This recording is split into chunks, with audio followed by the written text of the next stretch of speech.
And of course, Australia did advance, and fairly, into the World Cup final in the other code earlier today. The pressure is on the men in green and gold. Now, John Innes.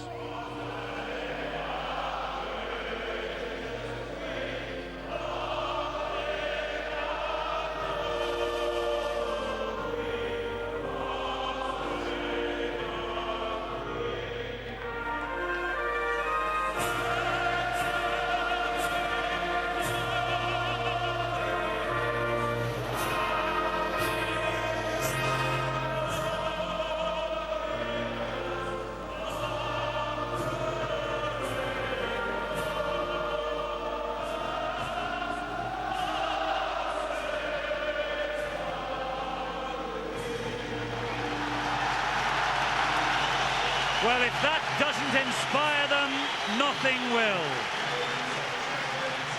You just get the feeling, Eddie, you can cut it, can't you, with a knife? This wonderful crowd, the full house have turned up. They have to perform tonight. They know there's no second chances. They have to try to take it to a third and finals test at the McAlpine Stadium, and I am so confident. I spoke to David Waite and Andy Farrell this lunchtime. They are up for this. They know what is expected. There's the man in the middle, Tim Mander. He was in charge of 4 World Cup games in this country in 2000, including England against Ireland in the quarterfinals and England against New Zealand in the semi-finals. And we all know, of course, on that day, New Zealand wiped the floor with the English. But the English tonight, the English boys, the England A team, they are watching in their hotel in Lancashire ahead of tomorrow when they have their big day against the French. Good evening to John Keir, Paul Cullum and his boys. Welcome to the Kingston upon Hull Stadium, and we're underway for the second test. The ball went backwards through Deacon's legs. Fortunately for Great Britain, fortunately for Paul Deacon. What a big let-off there. Didn't get a right contact with the pair of hands there. That really could have been a negative start. Interesting to think that at least we won the toss. We didn't kick off. At least Adrian Bowley will go past the 12 seconds. Well, I think he'll last a little bit longer than that. 80 minutes, I hope. Indeed so. And here is Stuart Fielden, one of the giants of Wigan last week for Great Britain's cause. Made 40 metres this set of 6, Deacon. Shuttles it wide to Farrell. Oh, and that's charged down. It's charged down, and Radlinski slips. And the Australians have it back with Badeiras. Very slow with the kick, Andy Farrell. They're in all sorts of trouble at Great Britain. This is Michael De Vere, and they're offside on the far side. Great Britain. He warned them. I said they were very slow. The crowd don't like it. Australian referee has picked it up, but it's a relieved skipper, Andy Farrell, that knows that they could have conceded 6 points. It was charged down. He was very slow to get it away. It bounced off the head of De Vere almost. He almost turned his back. And Chris Radlinski went into the game, went to try to get the ball, and his feet just slipped underneath him. Frank. Boy, this is a huge let-off for the Great Britain boys. Well, I'm not so sure about that, Steve, because Fitzgibbon will slot this over, I fancy. He's a goal kicker of great quality. It could have been 6. Quite obvious there on the right-hand side. Paul Sculthorpe was the main culprit. Made no effort to get back the 10. David Way, obviously more relieved. He knows it could have been 6-0. Never mind the 2. Well, it was a near fatal slip by Chris Radlinski. It was not the best kick from Andrew Farrell. And here is Craig Fitzgibbon. 3 from 3 last week. This is his first attempt, and listen to the crowd. It's hit the post and found its way over. He breathes a sigh of relief, and Australia are 2 up.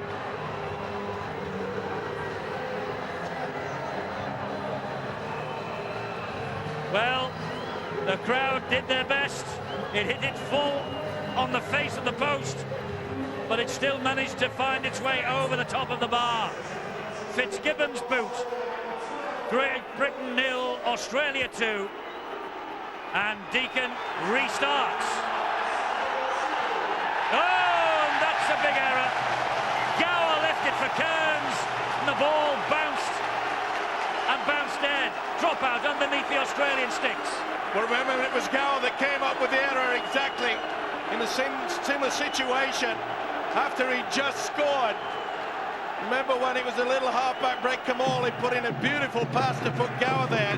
He was basking in the glory on that moment, knocked on. Nerves are affecting all the players.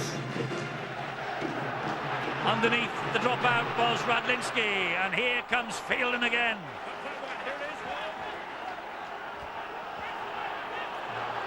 Now Barry McDermott. The lead's brought forward. David Waite will be looking for a big 20 minutes, half an hour from him. It's with the captain. He shuttles it on to Adrian Morley. Interesting to see Andy Farrell has been utilised right out wide in the centres. A lot of the time last week, he was positioned on the inside. He's obviously a lot fitter for this game. Deacon gets the ball in field. It's Peacock now for Great Britain, but he's enveloped by 4 green and gold jerseys. Plays the ball to Newton. Newton to Farrell, who slides the kick through. It bounces kindly. Morley flicks it. This could be a try for Terry Newton. It is a try. Brilliant pass off the deck. What a pass off the deck.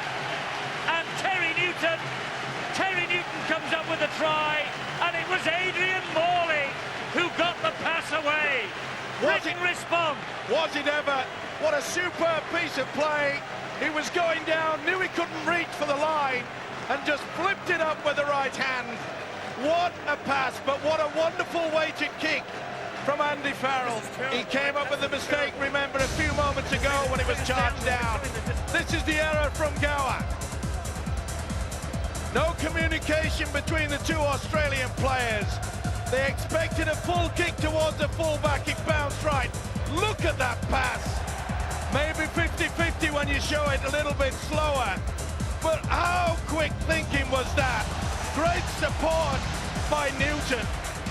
See from the side angle, it'll be a lot clearer. Yeah, that looks all right. What a start after the shaky beginning by the Great Britain boys. Terry Newton has set this crowd absolutely alight. And now Deacon, such a regular and reputed kicker in Super League, and he carries that form with him to the Test Arena. And Great Britain are ahead by 6 points to 2. And Terry Newton's try, they have responded to that Fitzgibbon goal in the best possible manner. Well, what a mistake from the kick-off from Gower that allowed Great Britain the possession to put the power play on there. And it was a beautiful little kick, wasn't it? Look at that pass. Newton just trailing on the inside. Wow. McDermott with another drive forward. Newton, the try scorer, gets the ball away. And here comes Fielden. Fierce challenges from the Australian defence, led by Robbie Kearns. Australia stung. Sculthorpe, good ball. Peacock, the man of steel. Well, this second Think road safety test, an explosive start, just as we did last week, but for totally different reasons. Farrell takes the 4th tackle. As I mentioned, Eddie, it was a very shaky start by Great Britain, but they've come back, and that's the kicking game we were talking about, and that's a shame. Knocked on by Radlinski. They've been working hard in that kicking game. Australia expecting the long kick downfield. It was the same with Farrell, the little short grubber that created the try. Twice, Steve-o, we've seen Radlinski slip.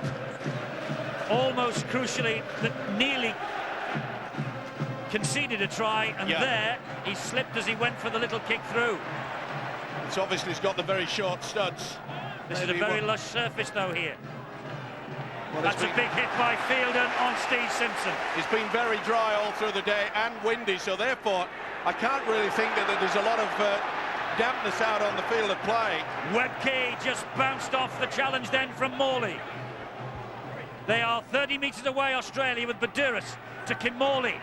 Back this way it comes again, but good defence once more from Great Britain to repel Kearns. That's a great pass to Ricketson. Good tackle The there by last tackle. McDermott. Super low tackle on the loose forward. It had to be as well. Kimorley with a dab to the in-goal area. And it's just not dead. Oh, the referee wants a look. He wants to hand this on to the video referee to take a look.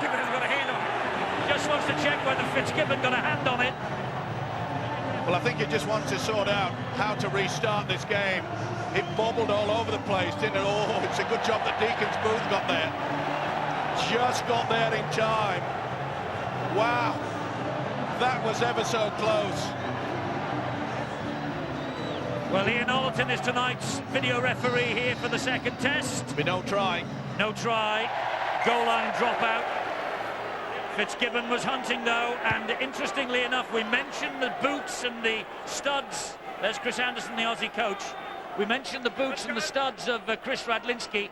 He is having a change of boot in the in-goal area. Let's go, Paul. No, we don't wait for that. So, 2 slips, enough for Radlinski. He's called for a change of footwear. The Aussies will come back, though, second set of 6. Here is Robbie Cairns, and that is Newton and Peacock. They bring him down. You see Great Britain, they've obviously been working this week on the fact they're trying to turtle the Australians. Badeiros, good run. Pretty slow in the first and second marker area there, but getting back to that defence for Great Britain, they're trying to turn the Australians to stop them, prevent them from a quick play the ball. How about that, though, for a run from Craig Wing? They're camped under the sticks. This is Kimorley. Great ball back to Ricketson. And Ricketson was almost through. Farrell got a grab on him and pulled him down with help from Radlinski. Australia under the British sticks. Kimorley. Great ball to Gower. Gower runs straight into Newton. Great That's the ball last and tackle. Wonderful ball and all tackle there, and you can see they're trying to flip them back over yet again. Here's Kimorley. Another stab kick through. That's for Lockyer. That's a try. That's a try. No doubt about it. Brilliant, Kimorley and Lockyer, the 1-2 that caused so much damage at Wigan late last week, and Lockyer with the try, and Great Britain have got to stop Kimorley. Well, this kid has not trained all week. He had a light run yesterday. He has not been included in any heavy work whatsoever. No doubt about the onside. The kick from the architect yet again, the halfback Brett Kimorley. I remember saying after the game when Australia took Wales apart, I said I would like to send Kimorley on a 3 weeks holiday to Lanzarote, fully paid. I wish he'd have taken the offer because he's superb. Fitzgibbon adds the extras and Australia are 8-6 ahead. Well, we had 80 minutes at Wigan, and we've had around about 10 minutes or so here. And surely David Waite will get the message out. Lockyer is a danger man, but the key is Kimorley, and somehow Great Britain have got to stop him. The only trouble is, Eddie, is that he's so adept with both the kick and the pass. Remember, they hesitated last weekend, expecting Kimorley to get the kick away. He threw the dummy, shut the pass down, and Gower scored. He's a very creative player. It's hard to shut him down. Yes, he's filling the boots of Andrew Johns, and it's as though the Australians aren't really missing him. And Andrew Johns is a magician, but Kimorley is not much behind him. Oh, here's the break on. Terrific break here from Australia. And it's the winger, Matt Singh, gets to within 30 metres. Lockyer with another kick over the top.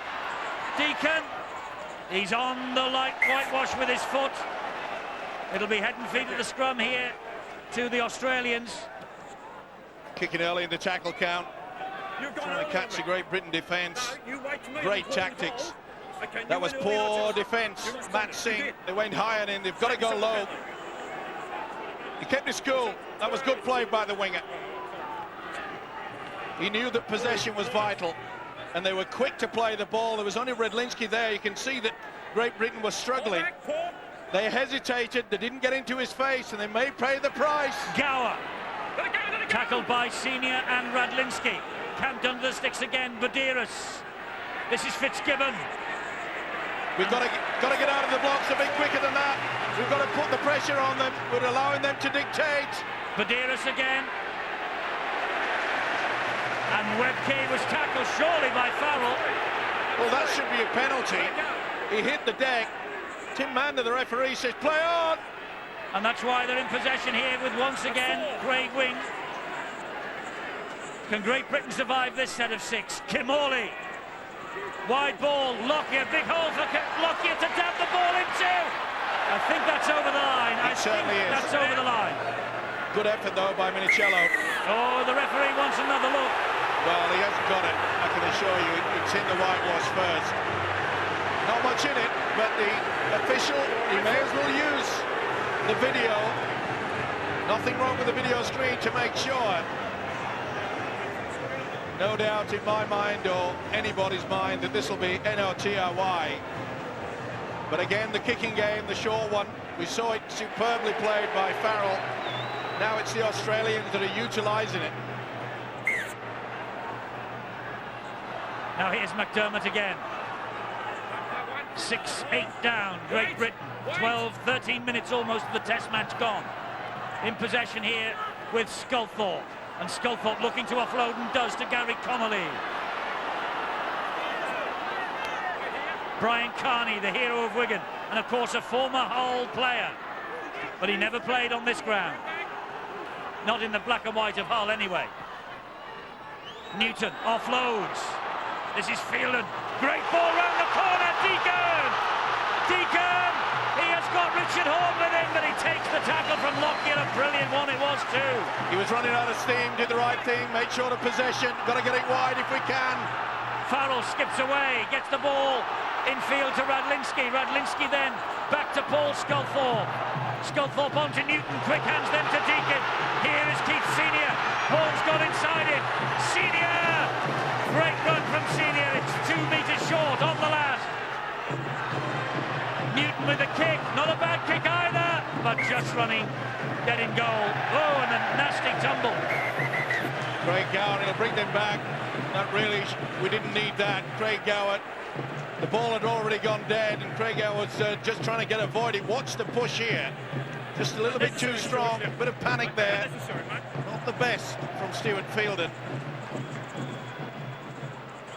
Said it's all right, they'll take the tap.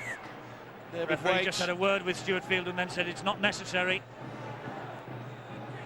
But what a wonderful break there by Deacon, and what about the pass from Stuart Fielding? That was world class.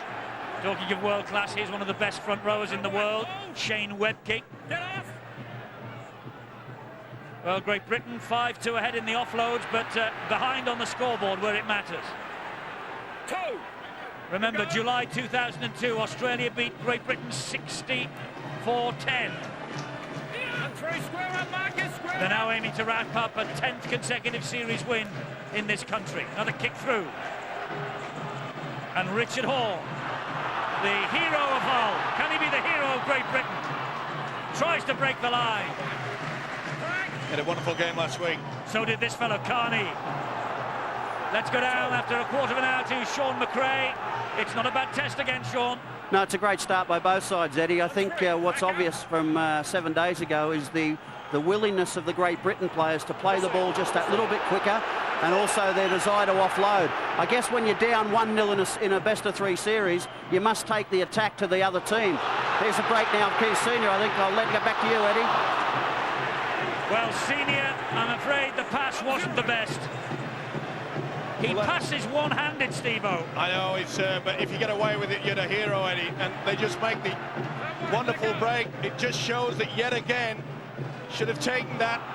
I said last week that the inexperience of Richard Horne not being a natural winger. Does he overrun the man? Well, I don't think the pass was crash hot myself. Well, I thought it was okay. You've got to take them. On halfway, Gower plays the ball. You've got to take half chances when Australia are in town. But it's quite clear, and Great Britain know it, and David Waite, the coach, knows it, that they are vulnerable. The Australians out wide in the centre, and it looks like the big fella's coming into the fray. Good kick, crossfield kick from Kimorley. Oh, this is dangerous. Knocked all over the place, and Radlinski has it. But he was eventually hauled to ground. Here's Carney. Oh, great defence. Solid. This is Connolly. On 3.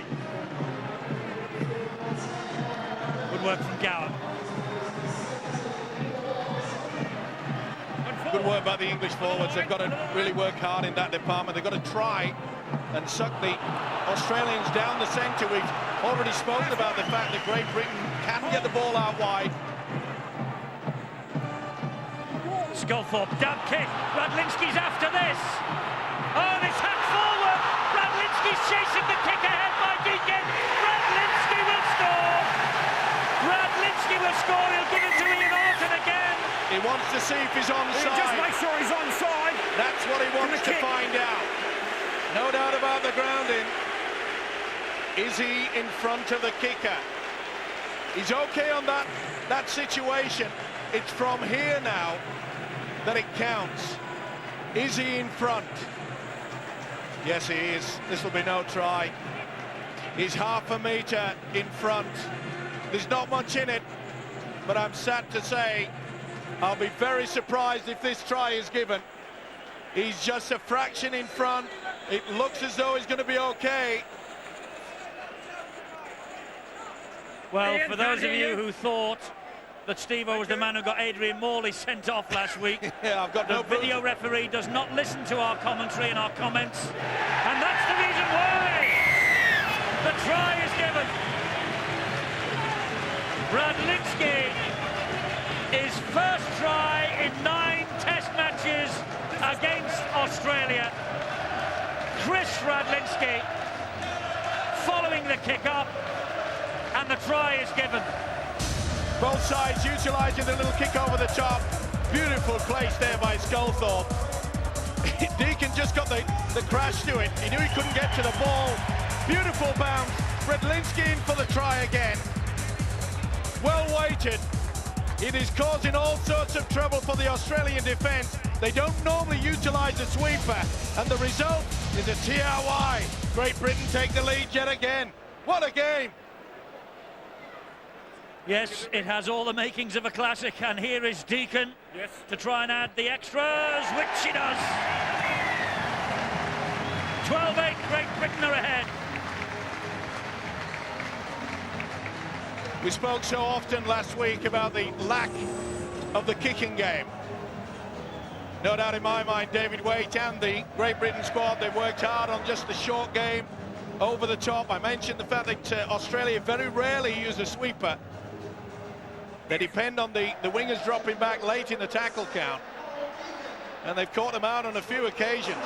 Now then, composure.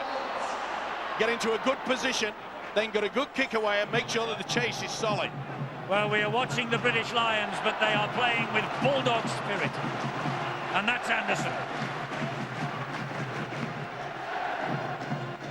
Oh, not the best pass. Bobbling and bouncing its way to Deacon. He nearly got under Michael De Vere. There it is. Farrell, senior again. That's 4. Good play by Farrell. Opted to go into the dummy half, make sure to just calm things down a little bit. This is the point where we've got to just keep cool. Great Britain have to get a good kick away now. Will they go the option over the top again? Yes, they will. And it's causing Australia all sorts of problems. Oh, he's lost that. And Britain have it back. Oh, now then, that's a schmozzle. It's got to be a penalty. Stolen. Ball stolen. They'll take the 2. Well, full credit to David Waite, the Great Britain coach. It is causing havoc. Obviously, Chris Anderson, on that occasion, he dropped back the sweeper, but the error was there. The pretty cool customer is David Waite. Holds a British passport. A lot of people don't realise that, and if there's one Australian here in this stadium tonight that wants the boys in red, white and blue to come away with a win, it is that man. He has worked tirelessly to try to wrest those ashes away from Australia's grasp. He may do it if they keep this up. Lockyer, adjudged to have, or his team adjudged to have stolen the ball in the tackle. And Deacon, well, that's why he's in the side. He has got a robotic right foot. 14-8. And full credit to Paul Deacon. Remember the mistake right from the kickoff. Lesser players would have gone to water. They would have lacked the concentration. He's Super League's leading point scorer in each of the last 3 seasons. And Australia hammer the ball out on the fall. Darren Lockyer. Penalty on halfway. Deacon again. I'd shove it in the corner. Turn the screw at 14-8. Australia are wobbling. They haven't had possession for quite some time. Midway through this first half. And Deacon will drill the ball to touch. That's good thinking. Andy Farrell obviously got the message straight away. Let's just twist the tourniquet. Here's Anderson. That's the type of run we need. Great Britain have to keep looking for that. Morley into the fray. Look at him. He attracts the flies to them. Well, he's the best forward in the world. The Aussies admit that. And here's one who's not far behind him. Stuart Fielden drilling the ball 10 metres away from the line. It's with Deacon. It goes wide. Great ball from Sculthorpe to Peacock. He keeps it going. Sculthorpe again. Great tackle from Badir, as it had to be as well. Neat little inside move. Now then, Farrell will come back in the middle. Farrell! Great play from Lockyer, but what a great dummy from the skipper. Oh, it went backward. That'll be play on. That won't be. Oh, that is a shame. That was forward. The first one was backwards. The second one from Fielden went forward. Quick glimpse there of Chris Anderson. He knows that a lot of nerves coming into it. He's got to try to organise their defence. He's already bought and sent out the message to make sure that Matt Singh, Minicello dropped back for that little kick, and what a meal that is. What a meal that has become. Sivanasiva just on. The Australians are rattled and Chris Anderson knows it. Sivanasiva fails to be the receiver. What an error, what a mistake. Lack of concentration yet again. We've got to put on a set move now. Will they work the blind side? They come this way, and here is Senior. Senior trying to step his way through as he did last week. Haul down. First tackle, we're 3 metres short of the line, Great Britain. Sculthorpe, back it goes to Deacon. Movement all over the park. Great ball. Connolly! Connolly!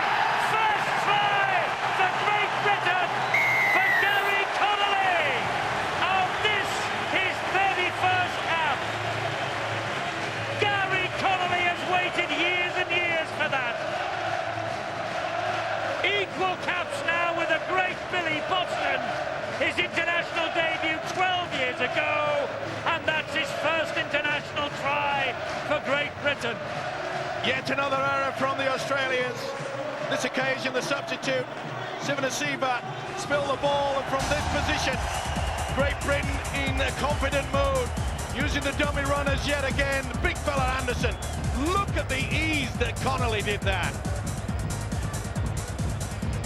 They came out of the line, and as soon as they were sucked in, what wonderful play by the centre. Got all the experience in the world. Watch how he just shapes the body. Great pass from Anderson. Oh, Gower took it. And he went over for the 4. We're on a roll. Great Britain. Listen to the crowd here. Well, he's waited a long, long time for that moment. He was doubtful all week after being injured in the first test at Wigan. What a night to come up with your first international try for Great Britain. Now Deacon, can he add the extra 2? Oh, yes he can. 20 points to 8.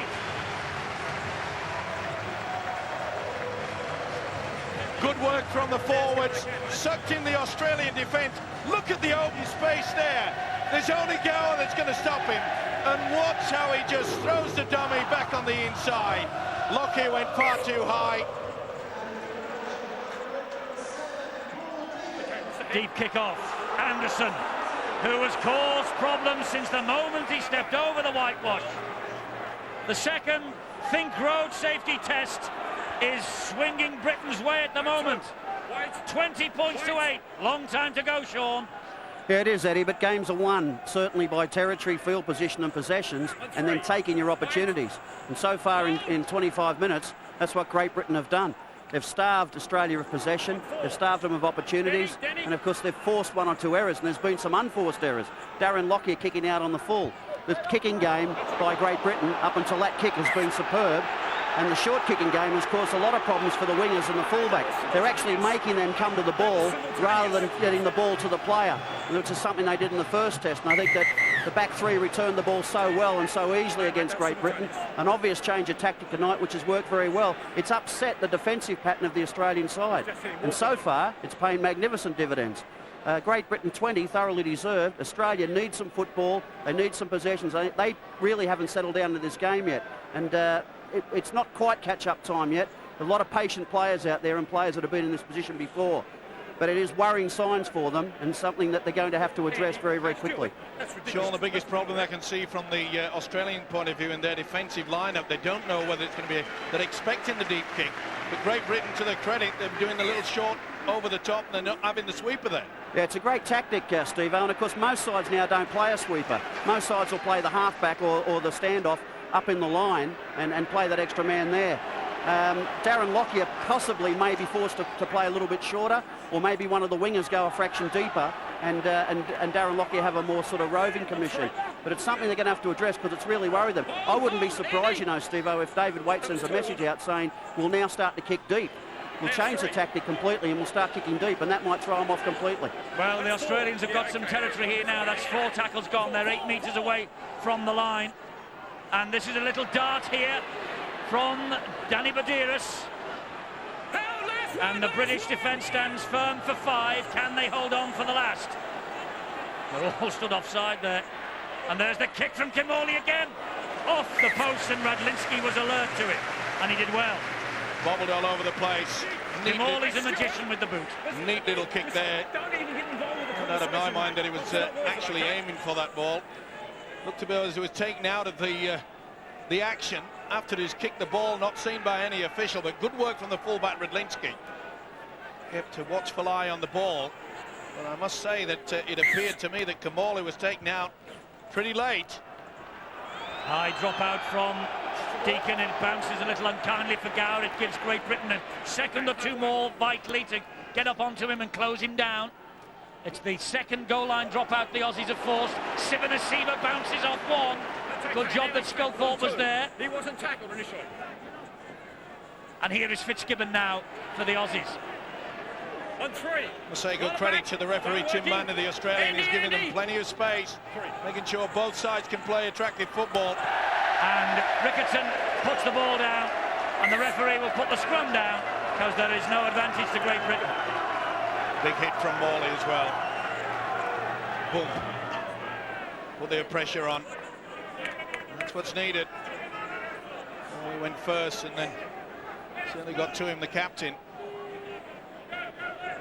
What I go along with Sean McRae is that if we change the tactics now, it's a good moment to make sure we get good roll forward with the men from the pack and then get a good kick and chase, try to make sure that they put Australia way back in their own territory. The biggest problem, though, the Australians are so good at the counter-attack from way down within their own quarter. That was a dart from Carney on the 4th. There's Connolly, and here is Farrell. Farrell shaping to kick and then getting over halfway. Under pressure from 3, Ricketson and Wedke, and De Vere, who's now back in the defensive line. And there is Deacon's kick down the line, and that's a beauty. Well, he was brought in to sort the kicking game out, and so far, mission accomplished. Certainly has, and how important the point that I was making is that to make the advantage and get over the halfway line. 5 drives, the good solid kick. To keep Australia down here, this is where we've got to really concentrate. Great Britain cannot relax here. Remember, it was Wing that made the break from deep within their own quarter that proved the match winner when Lockyer went over for the try. That's Minicello who takes the first tackle. That was Kimmorley. He feeds it wide to Wedke. Oh, and that's dangerous. Well, he called held. Referee, The leg went above the a horizontal. few That's a words with dangerous Andy tackle. Farrell. They say, well, we never heard it. No, it's the fact that the legs went up in the air like that. Well, you're not allowed to put the arm in between. And certainly Sculthorpe did that. So it has gifted the Australians about 20, 30 metres further upfield. 2 penalties apiece in this second Think Road safety test match. And it's Fitzgibbon, and he gets the ball away, having attracted 2. And this is Gower, and Britain have to watch him as well. And they strug into the ground eventually in the shape of Morley. Here's Kimorley. Back it goes to the substitute that was Waterhouse. He gets it away to Craig Wing. And the Aussies are 10 metres away. And Senior in for the kill. Good push there by Stuart Fielding. Couldn't get to the tackle, but make sure he put the hooker to the ground. Badiris to De Vere. De Vere then on to Kimorley. There's Lockyer. It's another great kick. And Carney takes no chances. Did the right thing. Again, we see the importance of the short kicking game. Lockyer obviously taking that responsibility now on the Australian side. You'd normally get that from Brett Kimorley.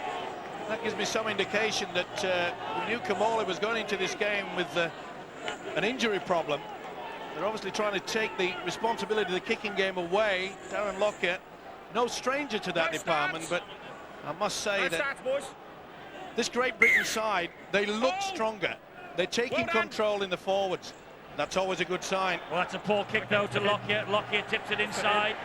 And here comes Webke, who bounces off too. And Andrew Farrell, you're talking about injured players. Farrell there in the tackle, but he was struggling to get back in the defensive line for the last Australian wave. Maybe the continuing knee problem is blighting the captain. Oh, and there's a half break on there, and that was a good job. That'll Britain got a hand to that. Yeah, but a knock on head and field to the Kangaroos. There's the skipper talking to Stuart Fielding. He's knocked the ball that way, and the blood's come from behind. No doubt about it that the winger, Richard Horne, got fingertips to that. Good job he did. And Deakin actually looked as though he might have been standing in front. It could have been worse. Could have been a penalty. As it is, it's head and feet to the Aussies. Here's Gower. Farrell with a great tackle. If he is on one leg, he's a hero. Oh, well, now then. Second quick This will be penalty interesting. against Great I Britain. think they'll take the quick tap. And they have. Here they come with Kimorley. Back on the inside to Sivanasiva. They know 2 points is no good at this point in time. They want to get 6 points before half-time if they can. Fitzgibbon. Great defence. Farrell standing like a mountain. And Peacock. Kimorley. Britain try to close him down. He gets the ball away again now to Lockyer. And hounding tackling by Deacon Senior. And also Adrian Morley. Ball is lost. Oh, penalty. Well, you pay the price, Eddie, if you're going to do those tactics. That's when the man hits the ground, you try to turtle him, turn him over. It's a great ploy if you can get away with it. They do that every week in Australia. I know that. We've got an Australian referee. That's why he's penalised it. 3 in a row against Great Britain. Sivanasiva. Badiris is the man we've got to keep an eye out. And so is this fellow Kimorley back on the inside. Oh, Webke. That look forward. That'll be the knock Another on. knock on against Great Britain. More territory coming for Chris Anderson's Australia. Chris Anderson knows that they've got to get over that whitewash. They're beautiful, mate. They're putting their bodies on the line there, no doubt. Keith Senior got a hand to that. That look forward, it was delayed by Kimorley. And it looked as though Lockyer would have gone over there if it wasn't for the intercept and the knockdown from this fella. Next time we'll just play it. That's your warning. Well, another big test of the Great Britain defence. Kimorley to Gower. Oh, Gower slips. Morley comes in to finish him off. Farrell, rather, comes in to finish him off. This is Fitzgibbon. Can the British defence stand firm? 5.5 minutes to half-time. Badiris waits. Here's Kimorley. There is Webke. Webke dumps the ball down. That's flicked back. Play on. Britain have it back. They have survived. Suicide pass. Not too impetuous, trying to keep the ball alive. Bang it straight through. Crowd getting a little bit upset at the fact that Tim Mander, the Australian referee, look at that impossible situation. Sculthorpe was always in the face. He was always going to get the ball first. Here goes Connolly. That's 4. Right clear. Newton waits at dummy half. That's the way to do it. Just calm it down. Mike Forshaw, who ran his blood to water last week, replaces Paul Anderson. Deacon with a big kick downfield. And he will look to turn Minicello round, which he has done. And Richard Horne, well, he halted him momentarily, but then he gets the ball away to Lockyer, and Lockyer up the middle. Great chase though by Great Britain. They did well there. Important tackle by Fielden. The one thing you cannot do is put the ball right down the throat of Darren Lockyer. And apart from only 2 occasions in this first half, Great Britain have done that. He's holding. He's holding. Inside the last 5 of this first half, a 12-point lead for Great Britain. And it's important that we keep it that way. Here comes the substitute. Waterhouse gets the ball away. They're so dangerous as they come up the middle. There is a man in support here. Oh, that kick's charged down. Oh, it's bounced back into the arms of Kim Hawley. The green and gold's flooding forward with Gower. They have a man wide. And it is Fitzgibbon who, now then, Didn't get that down. That was wrestled away from him by Sculthorpe. Oh, he's not going to the video. Well, I can't believe that. It bobbled all over the place. It was a certain try, but just as the ball was being placed down, did Fitzgibbon lose it? Certainly appeared that way. Good effort by Sculthorpe. No, that's fine. I'm not so sure. No, he had the compact, the control of the ball. Right at the end of the ball, hits to it. 25,000 at the KC Stadium don't agree. It's on the board, it's fish and chips in the papers tomorrow, don't worry about that. How many times have I been saying that this Australian side will come through? It wasn't a good option from Badiris. He really should have made sure that he took possession, but good play. They're all at sea. Sculthorpe tried his best. Carney had to be shoved through. Not surprising when they make a clean break. But the times that the green and golds do this in test matches. There it is. That's no problem. Well, the elbow was down, but the ball wasn't, and it bobbled. No, that was a try, Eddie. Listen to the crowd. They don't agree with you. They don't have the whistle.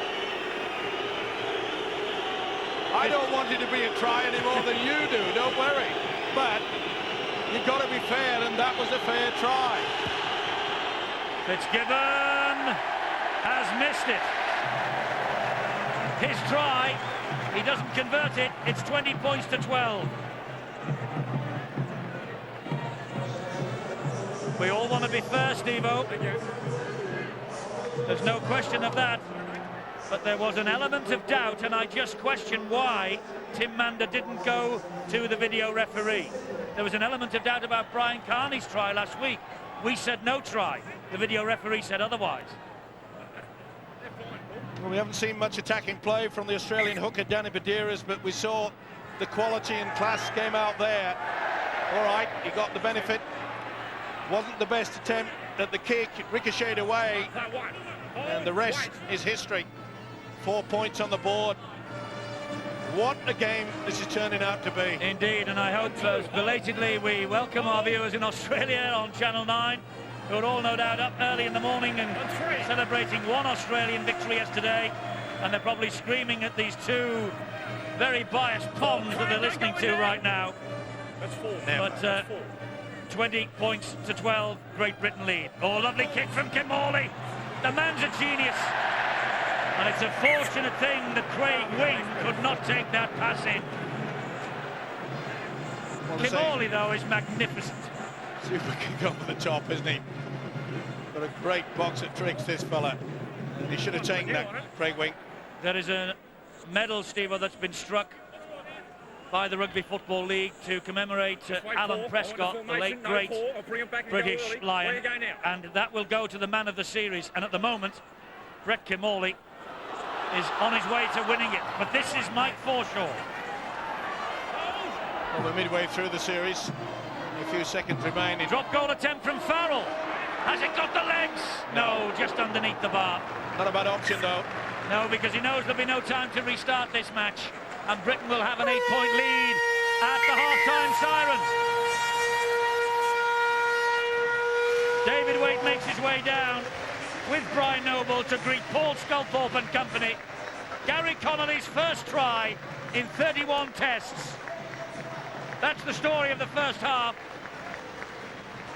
That Great Britain lead 20 points to 12. The green and gold from Australia know they are in a match. And Britain are 40 minutes away from levelling up the series.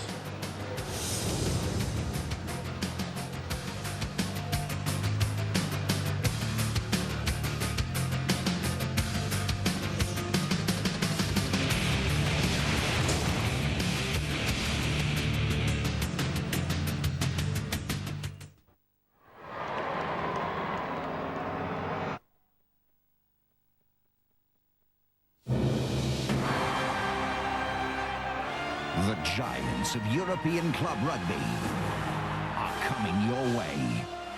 The top teams from England, Ireland, Wales, Italy, Scotland, and France, all battling to become champions of Europe.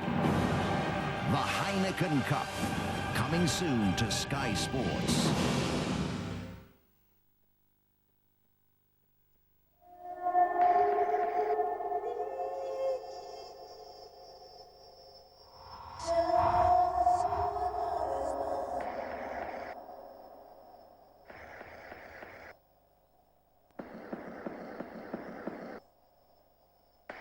I ask myself, why did God take? The world's most charming, most dangerous, and most cunning detective is back. Clouseau. Chief Inspector Jacques Clouseau. For the first time on DVD, it's the Pink Panther Collection. I am an officer of the law. The lip? In a stunning 6-disc box set. I have a plan. With 5 great films, plus 3 hours of amazing extras. Take home the Pink Panther Collection from Tesco today. People of America, behold the new Big Tasty.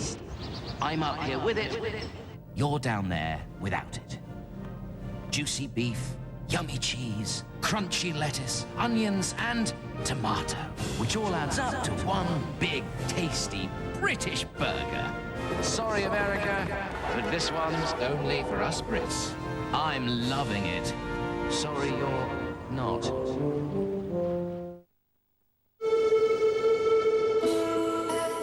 $10,000, $100,000, $1 million. It doesn't matter how many corners your tires take this year. What really matters is that your tires grip the road corner after corner every time. That's why at Michelin we're committed to producing performance that lasts. Michelin, high performance, time and again.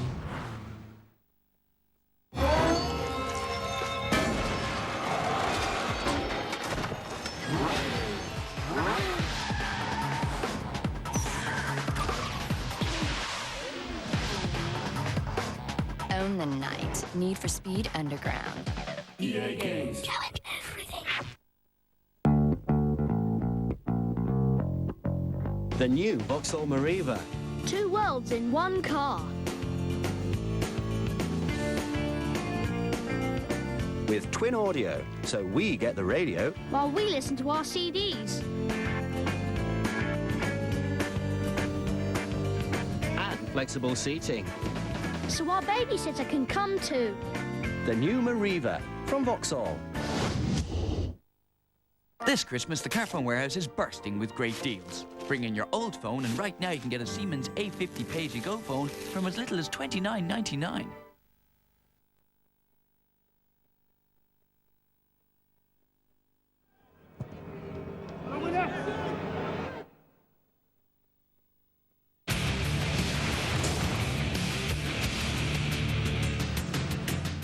that the Lions have had against the Kangaroos in recent memory. 22-0, Melbourne, 1992. We'll never forget that night. 12-0, Huddersfield, 2 years ago in the first test. It's up there with the best. And David Waite now hopes that this speech will create the momentum to go forward and pick up the spoils in the second 40 minutes. The British coach is animated. Well, he might be.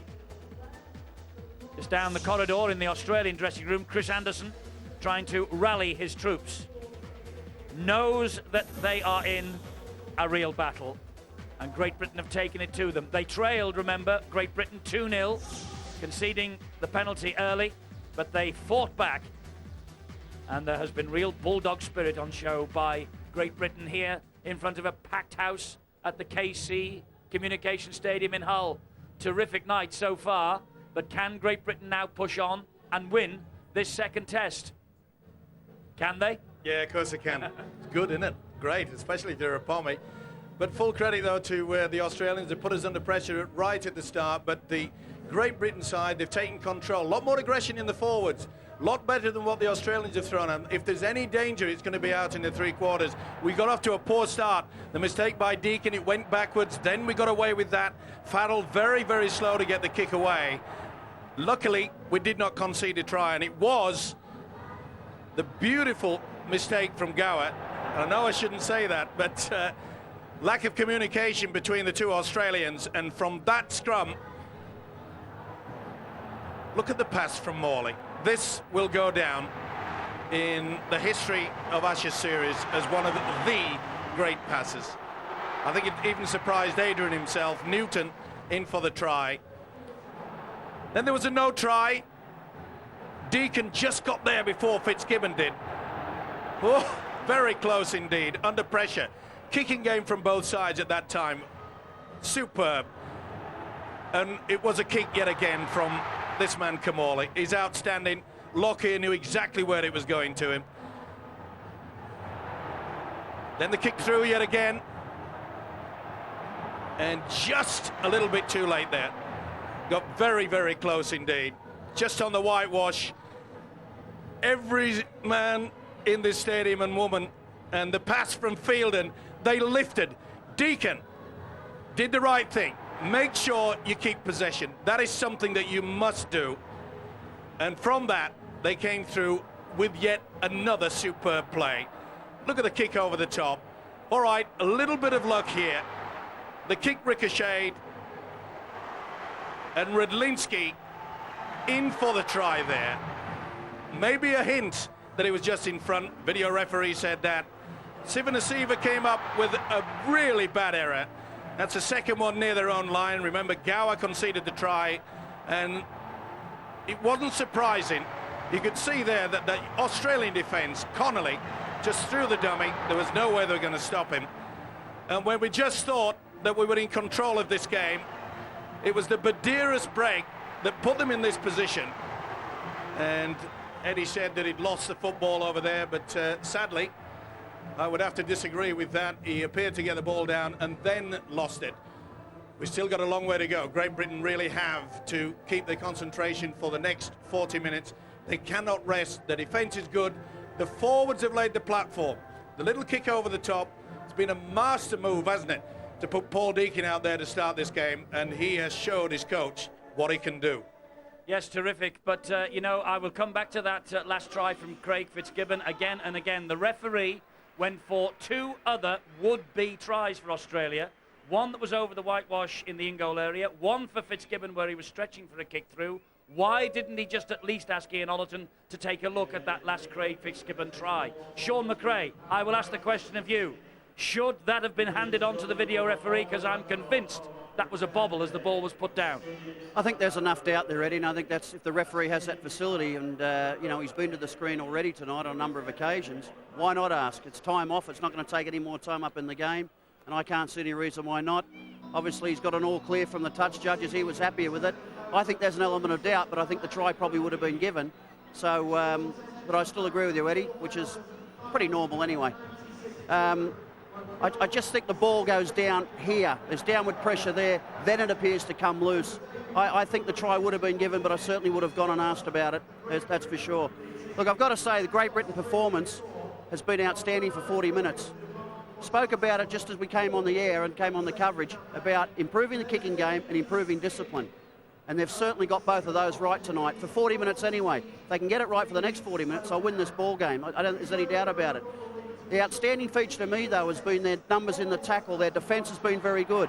There's Shane Webke, arguably one of the greatest front rowers that's playing in the modern game. Craig Fitzgibbon taking. Look at the numbers in the tackle. Look at the way they're staying around. They're holding. Petro Civoniceva managing to do a little bit of a hit and spin. Shane Webke again, hit and spin, but there's a chase there. People are very anxious. They're very keen to make the tackle. Shane Webke again into the collision, and that was stopped rather well.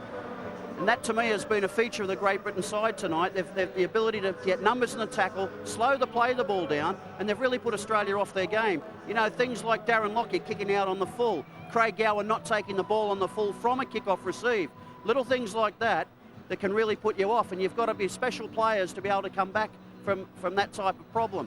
I think the other thing too, Eddie, that's really impressed me tonight has just been the way that Great Britain have been so relaxed about this game. You would think they would be the ones that might panic, you know, when you're behind on the scoreboard in terms of 1-0 in a 3-test series. You think they would come out and panic a little bit. What they've done is come out and attacked, and they've attacked well, but they've also defended very well.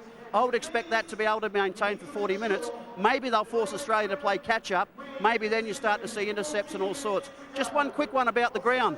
When the sun goes down, this ground gets very, very slippery. Chris Ridlinski found out the hard way. A lot of other people have correct footwear on. But some of the Australians are not handling the conditions as well as the Great Britain players. Thanks, Sean. David Waite continuing to wind the players up. Steve-O, the way that Great Britain are tackling, an alteration in their technique. They're turtling the Aussies, putting them on the back. Yeah, they certainly are. It's something that we had in our game many seasons ago, but obviously David Waite realising that the power, especially from Badiras, that can run from the dummy half situation. And we just saw there, it's quite obvious to me that David Waite was talking to Terry Newton, the hooker, saying, look, you farmed the ball out very, very well in this first 40 minutes. This is where we've got to take advantage. Remember last week I said that Australia had a problem in their first and second marker. They're very lazy in that department, and that's what David Waite was telling Terry Newton. Scoot away from dummy half a lot more in the second half. If we can do that and the Australians panic, we're in with a great chance.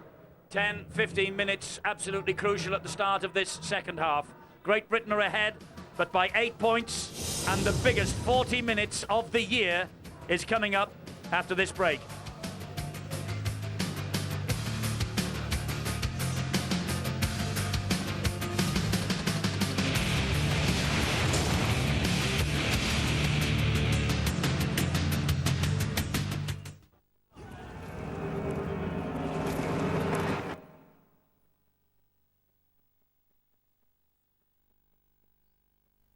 I was headhunted again last week.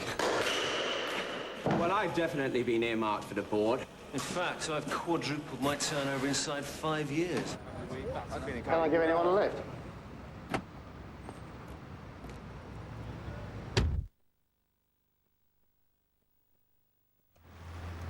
So, what did you say you did? I didn't.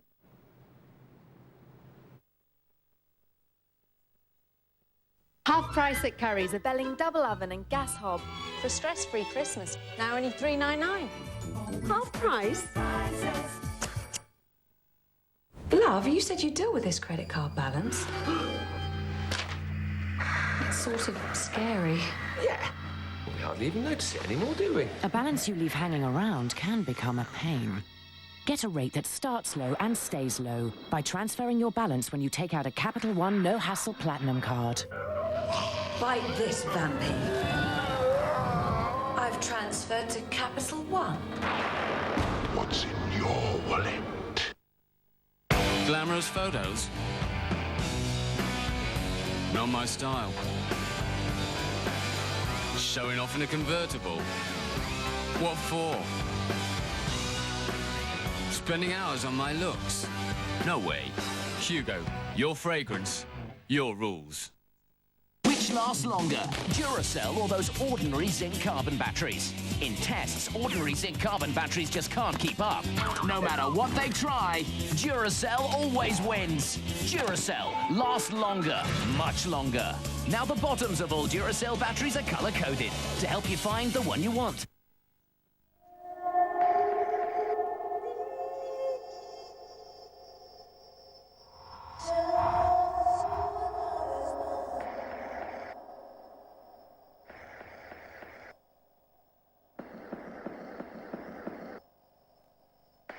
I ask myself, why did God take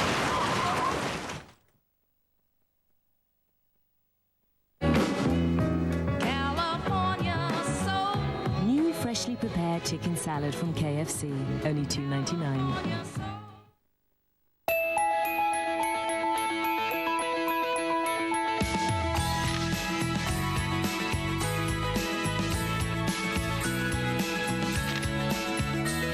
iPhone's absolutely free.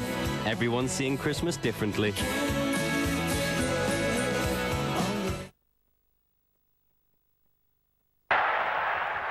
The Saturday movie premiere with share-size Coke. The ultimate family saga. Oh no! A special interactive event. 10 different start times in one night. You choose when to watch by going to Sky Movies 3 and pressing the red button. Begun this Clone War has. Star Wars Episode 2 Attack of the Clones. Tonight at 8 on Sky Movies 1. Then every 15 minutes on Sky Movies 3 for Sky Digital subscribers.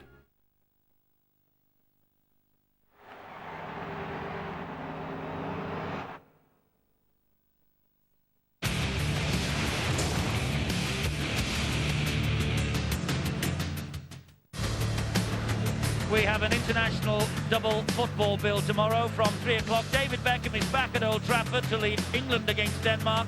That's Sky Sports 1. And then later on in the evening from 9 on Sky Sports 3, Peru take on Brazil in a World Cup qualifier. Kingston Communications Stadium in the city of Hull, staging the second test between Great Britain and Australia. Britain ahead at half-time, 20 points to 12. The Think Road Safety Test Series alive and kicking. And what a fillip for those England players watching in their hotel in Lancashire this evening, ahead of tomorrow's European Nations Cup final in Warrington against the French. Another match you'll be able to see live with us on Sky Sports. But all thoughts right now well and truly on the second 40 minutes. And I said, Steve-O, as we hit the break, these British players now face the biggest 40 minutes of their season. It's the biggest 40 minutes of the year. Hey, it's the biggest 40 minutes of their lives. No doubt about that. Very rare that I agree with you on every point. Well, you don't about tries scored.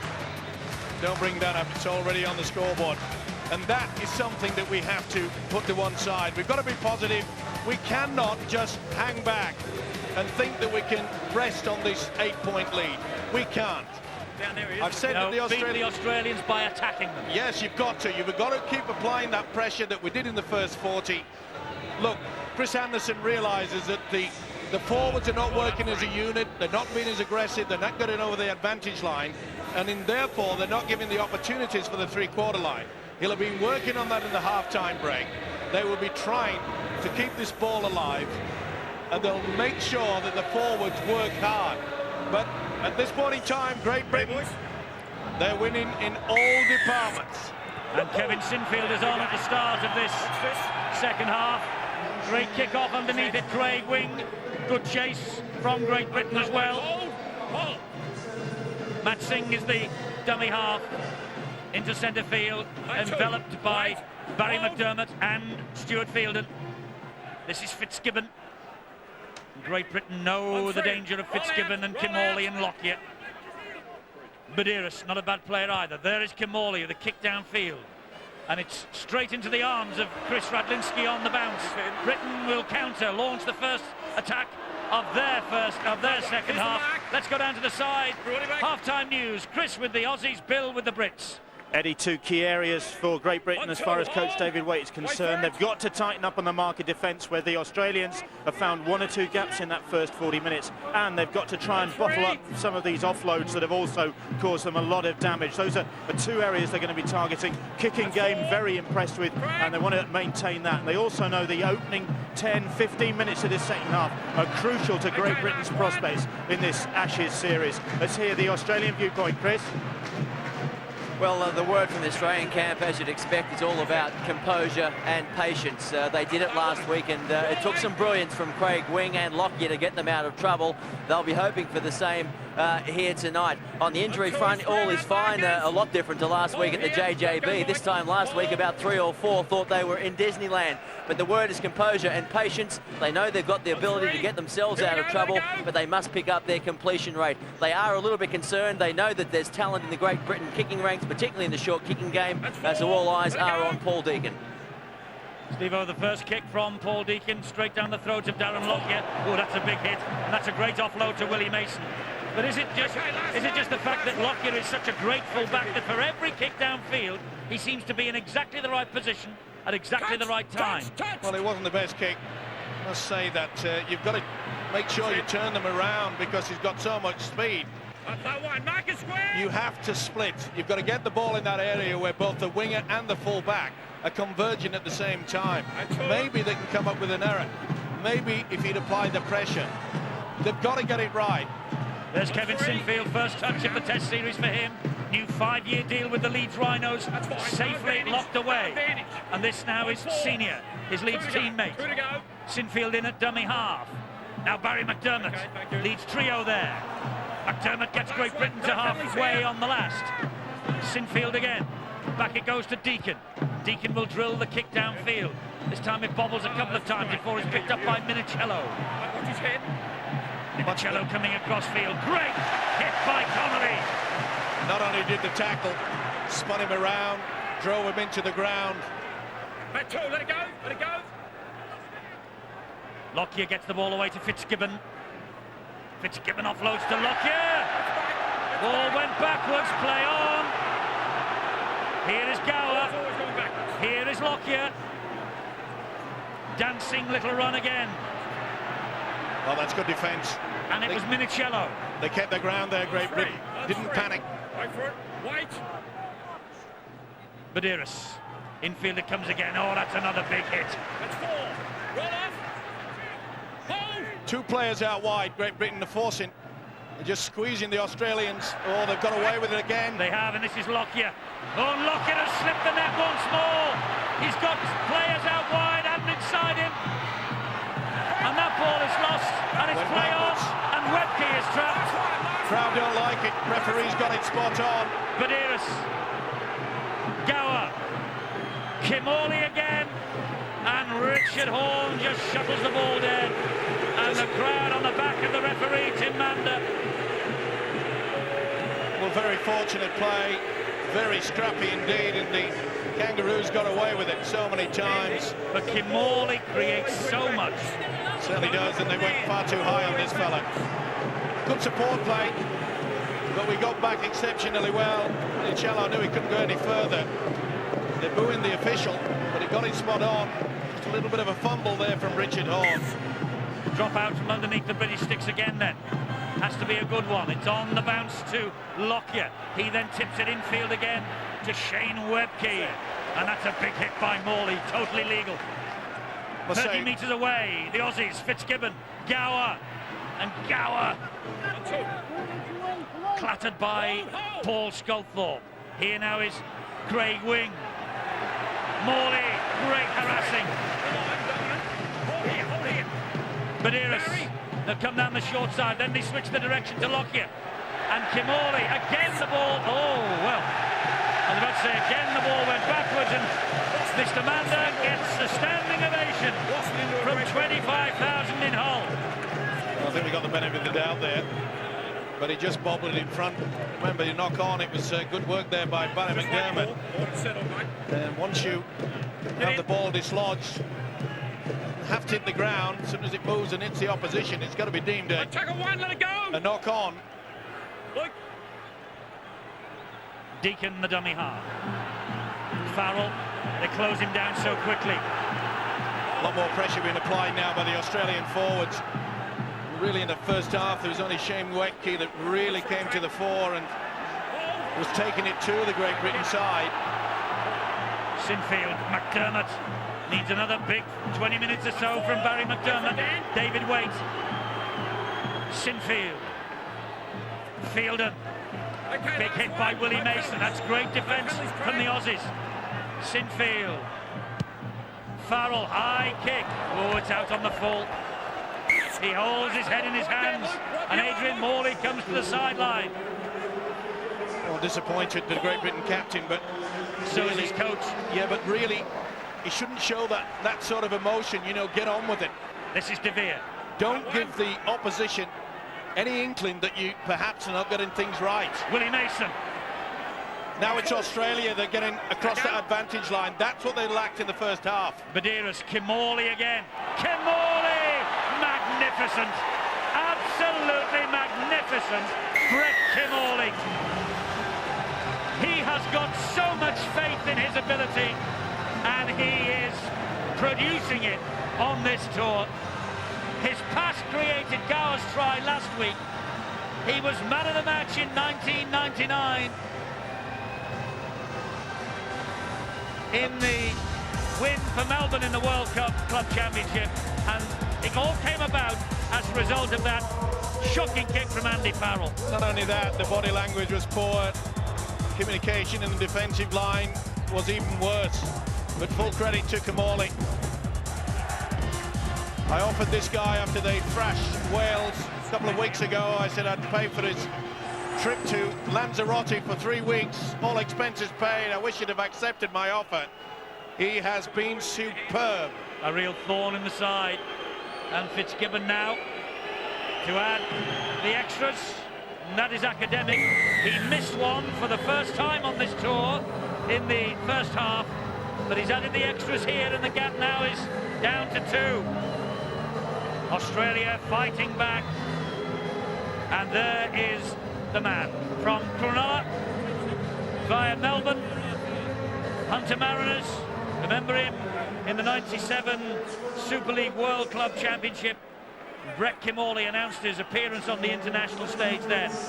This is his 16th cap tonight, and that was a wonderful individual try. Just getting back to that body language by Andy Farrell. At a time like that, we all make mistakes, but it's up to a skipper to be able to just say, turn around, say, OK, come on, fellas. You've got to lift each other, you've got to work as a unit. They've done that Carney so far. is appealing there that Willie Mason lost that ball in the tackle. It was a desperate appeal to the referee and touch judge. It certainly, had none of it. Certainly bobbled, didn't it? Oh, I did well to squeeze on that. Better defence from Britain here. He's working really hard, isn't he? Andy Farrell knows that he come up with that error. Kick from Lockyer straight down the throat of Radlinski. Now can Radlinski counter for the British? There it is, hold here, hold! Doesn't seem as much zip in the British play at the moment. Carney. Complete reversal won the first half. Australia looked far more keen, and their defence is solid. That's a good hit there from Mason. Great hit from Willie Mason. This is Peacock. We've got to still be adventurous. Sinfield, Sculthorpe. We've got to try the little short kick, which was so effective in the first stanza. This is the last. Here's the kick from Deacon. It's out wide, but it's straight up in the air almost. Horn is after it. Tackle's completed. Well, he tried to get away with it. The whole three-quarter, Richard Horn. Took it well. Ball carrying arm had hit the deck before he got rid of it. Australia coming strongly in the opening 10-15 minutes of this second half, as we feared they might. That's a great hit from Fielder. That will lift Great Britain. Waterhouse felt that. That's the sort of body language that Great Britain need. It's an important 10 minutes now for the GB boys. Kevin, sorry. They cannot afford to allow Australia to take the lead. Kimmorley again. Sinfield gets to him with Farrell this time. Again, try to turn him. At least they have slowed down the quick play of the ball. That's a knock on. Play on. Here is Anderson, but Gower was right in his face. That header was forced. They really got into the faces there, Great Britain. Carney, they're alert to his danger after his 2 tries last week on his debut. Good work, though, by the winger, taking the pressure off the forwards. Again, we see Farrell working out wide in the centres. Might be a bit of a ploy if David Waite brings him a little bit closer to the second receiver. Good hands from Great Britain, but Peacock runs into a brick wall. Good tackle by Gower, going down low. Here's Deacon. Now Sculthorpe, and it's Radlinski! Radlinski who makes the break! Carney! Oh, that's a mile and a half forward. Well, he knew he was going for the whitewash. This is definitely no try. The tap on the 22. And Radlinski causing all sorts of problems there. Has been a problem in this Australian three-quarter line. Again, the pass to the winger just behind him. Yeah. He had to reach back for it, Carney. But it was a panic. Hands out, hands out! But it just shows you the problems that Australia do have in that centre position. They've been caught out so many times. It's tight as a drum, isn't it? It really is. This is Badiris. Here is Fitzgibbon. It's up to the forwards now. Who is going to take control of this game? This is a tough moment when you've got to dig deep. Kimorley. That's for roll out, roll out! Good tackle on Simpson. Over the halfway line, though, the Aussies. Kimorley, oh, there's the little dab over the top. He saw the space. It's bounced perfectly. That's a good tackle. That's a great tackle from Radlinski. But here they come with Lockyer. And Lockyer looking for Gower. Carney's there. And Carney will run it dead. Another goal line drop out coming up. Beautiful chip over the top, Kimorley. David Waite fully aware of the dangers. Good thinking, though, by Brian Carney, the Irishman. The crowd trying to rise and rally Great Britain here. Well, it's a good job that Steve Simpson overrun the support play, but again, a little dink forward by the fullback Darren Lockyer. Apply the pressure. Lockyer just been checked out, though, by the Aussie physio on the run. Anderson just watching from the sideline as this goal line dropout eventually will take place. And he knows, as Anderson, that if he can get consecutive sets of 6, that doesn't matter what and how good your defence is, you apply that pressure, you will eventually just break them down. Here's Robbie Kearns. That's great chasing and harassing, though, by Anderson and Fielden. Fielden has tackled his heart out tonight. Sivanasiva. He was missed by the first, but Sinfield stuck to him like glue. Badiris. He's got Ricketson with him. We're not as eager getting into the faces with allowing them to run from the dummy half position. Badiris again, another scoot. This is Gower. Then it gets it away to Wing. And Wing trying to go between the two of them, standing still. Couldn't get the pass away. Badiris once more. Kimorley. Kearns.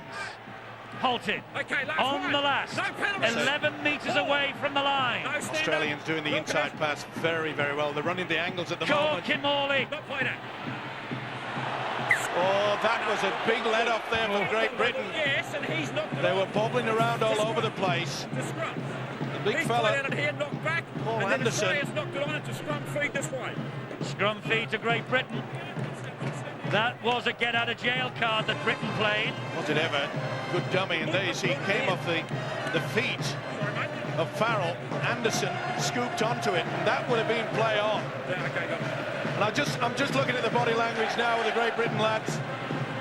A lot of them appear to be tired. Andy Farrell especially, and Fielden, they've put an immense amount of work, not only with the ball, but their defensive quality.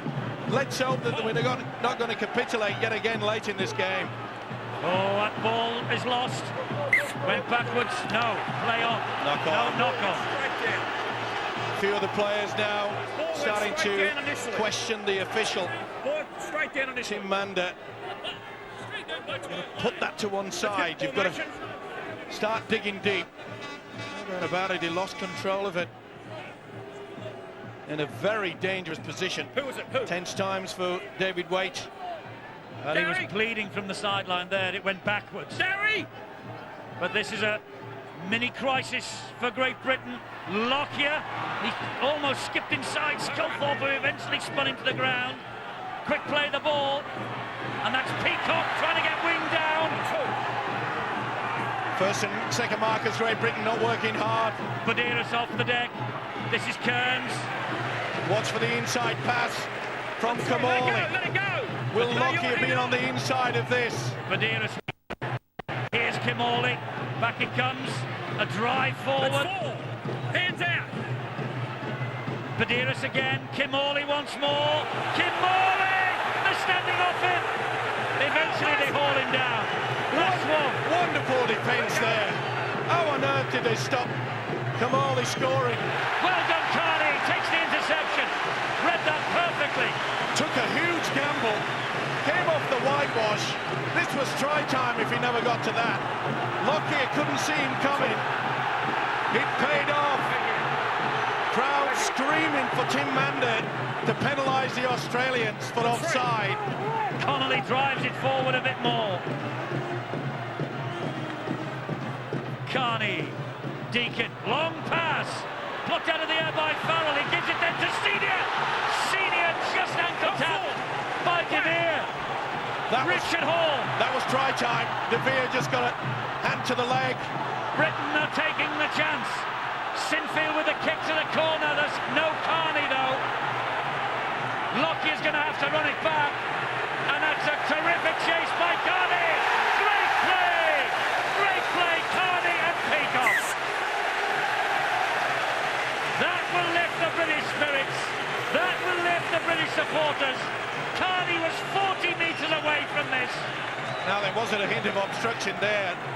Oh, got out of the way. It looked as though they were going to help him there. Matt Singh went to the rescue, but yet again, good. Now then, Lockyer gets through. This is wonderful stuff. That will lift him. We talk about the body language, talk about the fatigue effort coming into it, and it will. But Brian Carney, on his debut last week, 2 tries. He didn't score there, but equally has applied the pressure. We talk about the consecutive sets and plays of 6. And little wonder that Lockyer's taken his time with the dropout. The kick arrives on the bounce to Radlinski, who drives it into the chest of Craig Wing. The thing that's impressing me is the way that Great Britain are wanting to keep this ball alive. They know that 2 points is not going to be sufficient. Sinfield, Anderson drives it at Sivanasiva, and the Australian prop forward stood his ground. Sinfield again. Here is Deacon with space. It's with Farrell. It's with Senior. And he's a handful to put down. Richard Hall on home ground. Last one for Great Britain. What have they got in the locker? It's with Deacon. They want the kick wide. It's come this way. But it bounced into touch. They were all at sea. Not a bad option as well. Made sure that they were deep enough away. I think Carney thought that Connolly was going, and Connolly thought Carney would have it. Well, I must say, Matt Singh, it wasn't the greatest effort. He was all at sea. Amazing, isn't it? You get so confused. Wing Sing, and like a Chinese takeaway, isn't it? 59 minutes of the match gone. Kimorley feeds the scrum, gets it away to Matt Singh. Sculthorpe with the tackle. Kimorley again, Sivanasiva. Big hit by Farrell and Anderson. Let it go. No, he's leaning on it. Badeiros goes right. Forshaw and Senior hunting the man in possession. And it was Simpson. This is Crocker. They've regrouped. Great Britain have done well. They look as though fatigue was trying to set in, but they've regrouped. They've got the defences line, especially the second marker out wide, and they're applying the pressure. They've done it well there. And Kimorley's kick straight down the throat of Radlinski. Here is Brian Carney, who saw a gap and went for it. Oh, and he's got away from them. Fitzgibbon picked him up and dunked him. His legs were up in the air then. Sean, it's a vital time for Britain. Back 2. Wait for it. Well, we can't hear Sean McRae at the moment. Back to him in a moment. This, meanwhile, is Anderson. Sinfield. Peacock. 4. Sinfield in at dummy half again. To Deacon. And Deacon attacking the line, showing it. It opens up for Deacon. Oh! Desperate tackle from De Beer. Beautiful play. He often gets criticised in the Super League season for not asking the questions. Farrell offloads to Sinfield. Here is Peacock. Now Radlinski. Here is Connolly. Here goes Carney. Carney. Oh, just short. Just short of the line. Good power play. On the power play. Well, it looks calm to David Wade. But he must have been disappointed. Oh, and that's a swinger yet again. Oh, he got them for offside, Steve. He got them offside straight away, but no doubt that Mr. Morley was very late. He'll give him a warning. He'd already given the penalty for offside. You'll hit around the head, mate. And Adrian got a little bit excited, as he's wont to be, and it was not the best yet again. Around about the same position of the field. And he's put that on report. He has put that incident on report against Adrian Morley. And so the disciplinary committee have more to talk about with Morley. And that could be the end of his series. I think you're right, Eddie. The Australians were pushing for Morley to be suspended for at least 2 or 3 games. Well, I heard half a dozen. Hold. Medeiros, Robbie Kearns. I'm with you, Eddie. I think that could be a problem now. Well, it depends how the disciplinary committee view it. Here's Fitzgibbon. 1-3, back up. Well, 3 tackles gone. He may get away with the fact that the first contact may have been on the chest and the butt and oh, across the chest again. first. Ian, check tackle, mate. On 4. Thank you. Been a good effort by Kamali coming into this game.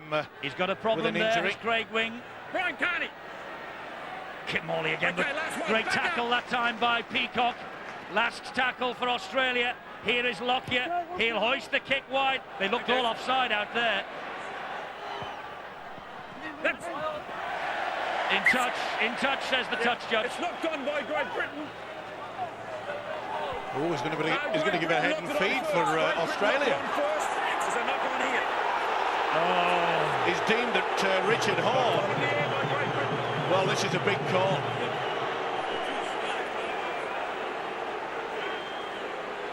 Well, I'm not so sure. I thought that Australia knocked it back. All fans out in plenty here. Well, this is another big examination of the British defence. That looked a very, very tough call. Certainly was. Here's Crocker. Slips into the challenge of Forshaw. Now you're hanging on. Can't afford to give away a penalty. He's still hanging on, Crocker. Medeiros, Sivanasiva. Sivanasiva still. No start. 3 tackles gone. Medeiros. Kim Morley. Good ball back on the inside. Crocker. Well done, Field and Farrell. Paul, wait. Medeiros waits again. Driving by Robbie Kearns. Okay, last one. That's the last one. He's lost it. He's lost that. Well, that should have been a scrum down. Instead, it could be a try. It's going to be a goal line dropout anyway. And how about that? That was late as well. It's getting very tasty. Well, it's all down to the man in the middle. He's missed quite a few, but the most important fact is that Robbie Kearns has lost this football in the impact. Loses control there, deliberately puts the ball down. Well, now then, having seen that, I'm the referee. How big is a pair of hands up? I mean, it's just unbelievable. Just heard Andy Farrell ask the referees, and I've never seen anything like this. Every 50-50 is going their way. And I know that we'll be accused of bias, but I agree. I couldn't believe what Kearns was doing. It's as though he was trying to put the ball over the try line, but fair credit to him. He offloads again. Here's Lockyer, and Fielden just drags the Australian captain to the ground. They need to force the error. They could do with a penalty. Sivanasiva. 1-2, hands out. Well, I thought for one moment there, Paul Sculthorpe had pinched the ball one-on-one. That's what we want. That's what we needed. And have a guess who he was running at. Adrian Morley had him lined up, just had a little glance. Are you there, Adrian? Yes, I am. That is an enormous mistake. And the pressure is building on the players out in the field to play, but Chris Anderson going through the horrors at the moment. Radlinski. Britain needs something special here because they are under the cosh. Need a good effort by maybe the two wingers, Richard Hall, Brian Carney, moving quickly. Oh, what an error. And it's going to be offside against Great Britain, and Australia have a kick here to level the test. Oh, and again, all that pressure that we've turned away, very slow indeed, and this just about says it all. Well, it's not often that David Waite loses his cool when he's watching a match, but he knows that Craig Fitzgibbon here has the chance to level the test. Well, he knows, Eddie, and the sad thing about it is that Great Britain have controlled this game virtually throughout. I don't want to go overboard about the penalty count, but I think Great Britain have had two, and one of them was for kicking the ball out on the full.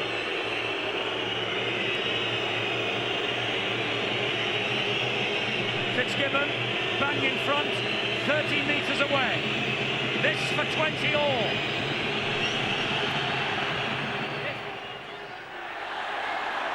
It's bounced over the top of the bar again. That's the second. That's the second that's hit the post and found its way over. They're riding their luck, the Aussies, but it's 20 all in this second Think Road safety test. They always say that the harder you work, the luckier you become, but that certainly is at the rub of the green tonight. Second occasion they've done that. Now then, Andy Farrell, Captain Courageous. He was furious. He talked to the referee underneath the sticks. Well, every 50-50's gone against us, he said. Give us a break. Well, this huge crowd at the KC Stadium has to lift Britain now. Not only that, the guys in red, white and blue, they've got to look at that badge on the left breast and say, we can do it. This is probably the most important 10 minutes of their playing career. Badiris. On 3.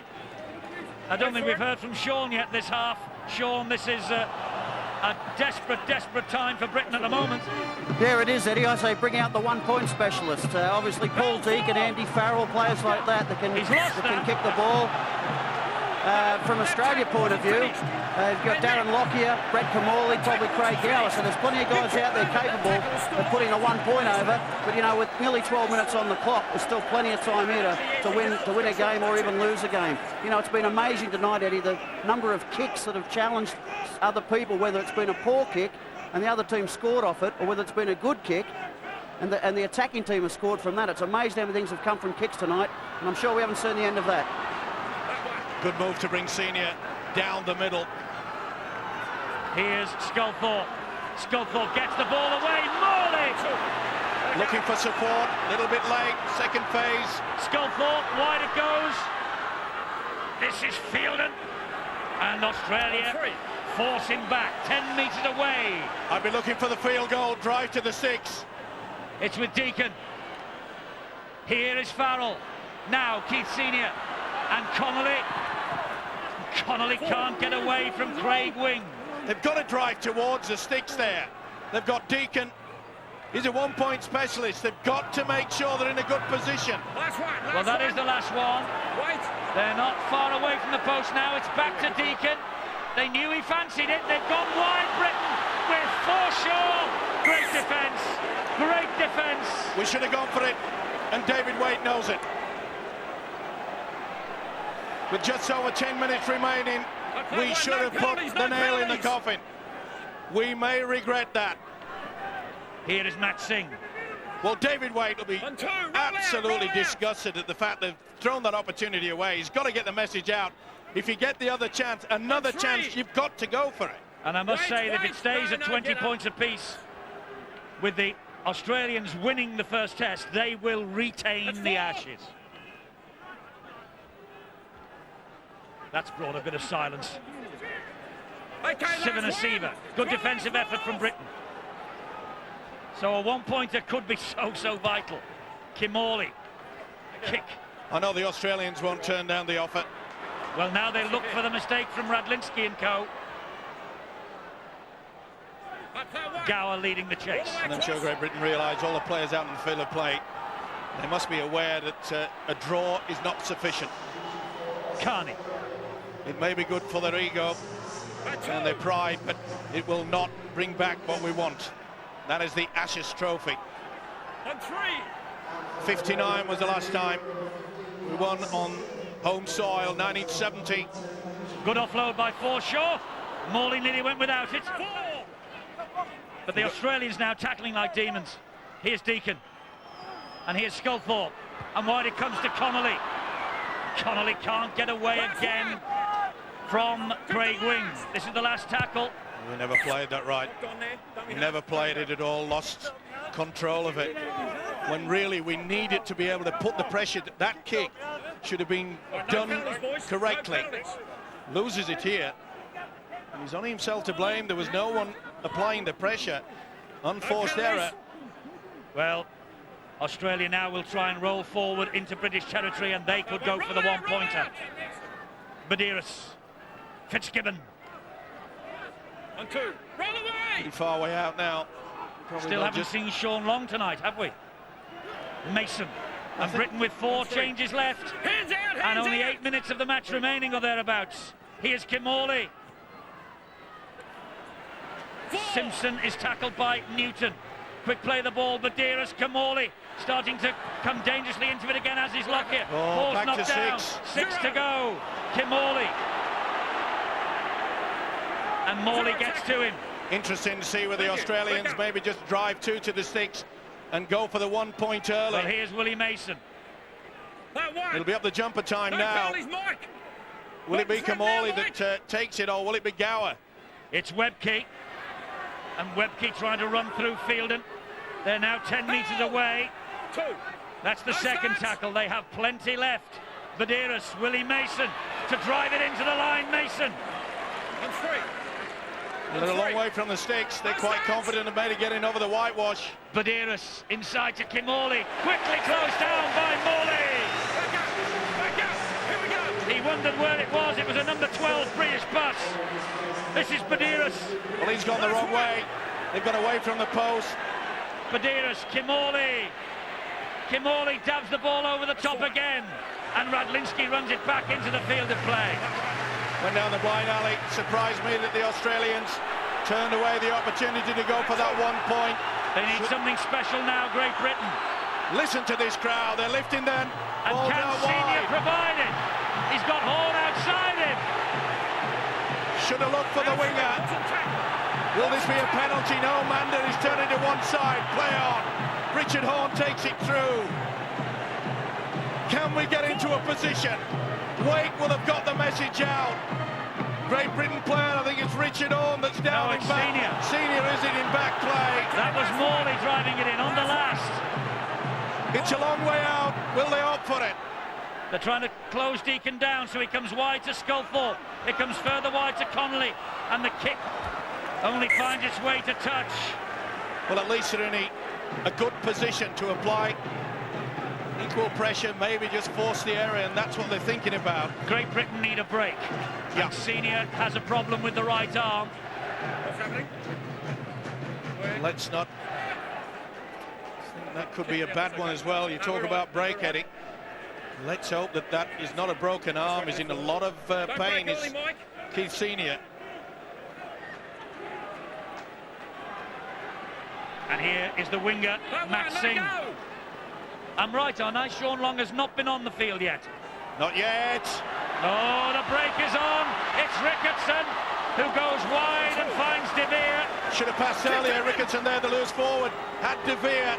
Maybe a split second early, they would have made the break. Gower! Oh, great offload! And that's Minicello. They're bang in front of the sticks now. Will they go early? Kim Morley. Here's Willie Mason. 4. That's 4. They're ever closer. 10 metres away. Will they go early? Kim Morley waits. He goes for the one-pointer. He's kicked it. Kim Morley edges Australia ahead. You could have written the script.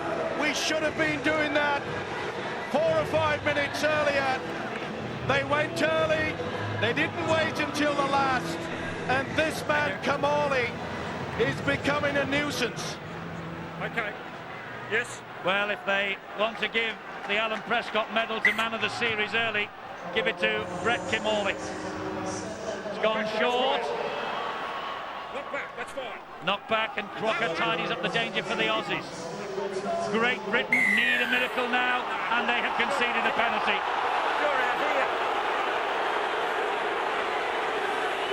The Ashes are ebbing away. And if we do lose this game, Eddie, we've only got ourselves to blame. We were not standing square at the play the ball. We were out of the box far too early. And he'll be happy.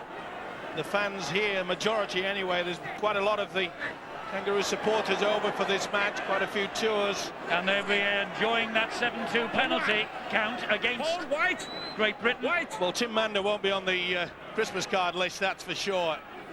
But we cannot just blame the referee, Eddie, or any of that point. We had the opportunity and we blew it. We didn't even go for it.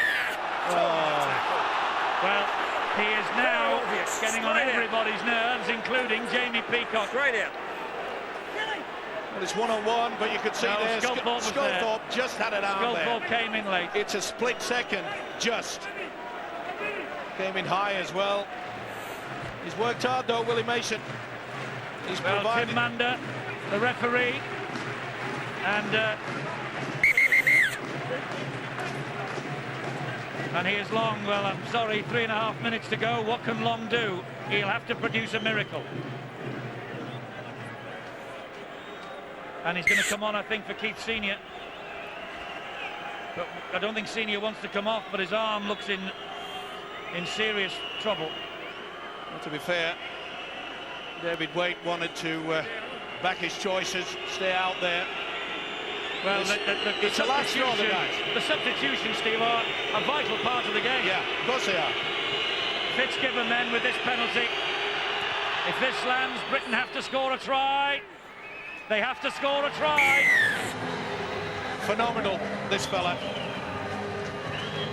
His style is so relaxed. Stay up, doesn't look as though he makes great contact, but boy, is he effective. Senior comes off, Long still is not on. Senior's off, Long is still on the sideline. Britain. Well, I thought he was in an umpire position, but he can't because it came off a Great Britain player. And I think we're clutching at straws now. The Australians will do nothing fancy. Well, it'll surprise me if they do. Less than 2 minutes remaining. We need a football. Get another chance with the ball in hand, Great Britain. They might. Fitzgibbon. One-on-one. One-on-one, play on. We've got it. Now then, last throw of the dice. Carney. Oh, knees went in there. That should have been a penalty. Deacon wide. Long is still not on the field. Two. Well, there's a problem. If there's a problem with Senior, he's got to go out there. Surely Long is still waiting. I think we've only got 12 men on the field, haven't we? Yeah. Oh, we have 13. 13. We've got 13. But Long is stood there, waiting to come on. Oh, I can't believe that. That's it. Yeah. That is it. Well, that's a shame. He's worked overtime, the second row, Jamie Peacock. And it is so disappointing. He'll be overjoyed, Chris Anderson. He said at half-time, don't panic. But you've got to... They've kept Britain scoreless in the second half. Yeah, you've got to look at two sections of the second half, Eddie. Is it the skill factor of Kamali? He scores a try with a beautiful dummy and a shimmy through. and the field goal. But the most important factor, we turned down the offer for the 1 point. You can't afford to do it. I think Deacon was very, very quickly shut down, Steve-O, as he tried to get that one-pointer in. Badeiras, he's lost that. Doesn't matter, though, because the sands of time are ebbing away. Well, it's got to be a tap, kick and chase. That is the only thing. He knows, David Waite, that Great Britain have had the opportunities here to win this test. Tap. But the Ashes, unless something special comes up here, the Ashes are gone. The Ashes are gone. It's a 2-0 winning lead for Australia. A magnificent test match and a real backs-to-the-wall effort from this team from the Southern Hemisphere. They have lived up to all their expectations, and for Great Britain again, it is a question of what might have been. It should have been, Eddie. They are disconsolate on the field. They are disappointed on the terraces, but take nothing away from this team of green and gold. They have retained the Ashes. It is the holy grail that Great Britain, quite frankly, cannot get their hands on. And Adrian Morley faces a date with the disciplinary committee on Monday, maybe. And Robbie Kearns and Morley hug and exchange pleasantries. But to Australia the spoils, and there is the man, Brett Kimmorley. And for Andrew Farrell and company, yet again, the dream is over. Buddy Ray got the opportunity to put the nail in the coffin, and I'm afraid we just threw away not only the nails but the hammer as well. I'm positive that David Waite, such an experienced coach, would have sent the message out, as Chris Anderson is absolutely elated. Come under a lot of criticism from the media down under. Yes, he has, and he has come through it with flying colours. But on the positive side for Great Britain, if there can be such a thing in such a disappointing set of circumstances as this, it was only a 4-point defeat in the first. It was a 3-point defeat in the second. How near have Great Britain come yet again? But near is not good enough. Especially when you're in that position, Eddie, and that will be the thing that will stick in their throat. It isn't as though there was something brilliant late on by the Australians, but they kept their cool, didn't they? They went for the 1 point when they had the opportunity. And then, of course, when they conceded the penalty, it was all over. Yes, it was all over. 2012, Great Britain led at half-time. Kimmorley with a try, Fitzgibbon with the boot, and crucially Kimmorley with the one-pointer, making sure Australia take the Ashes home again.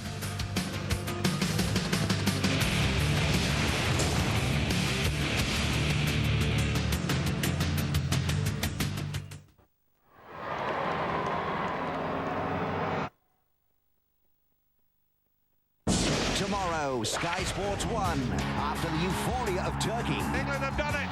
Plans could be made for Portugal next summer. It's back to business. England begin their build-up to the finals against fellow qualifiers Denmark. Every game from now, a vital part of Sven's Euro 2004 plan. Exclusively live from Old Trafford, England versus Denmark. Tomorrow at 3, Sky Sports 1.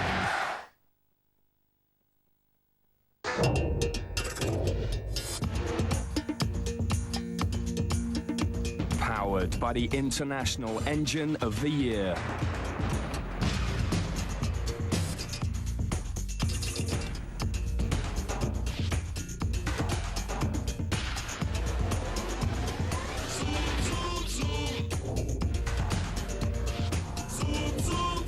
The all-new Mazda RX-8.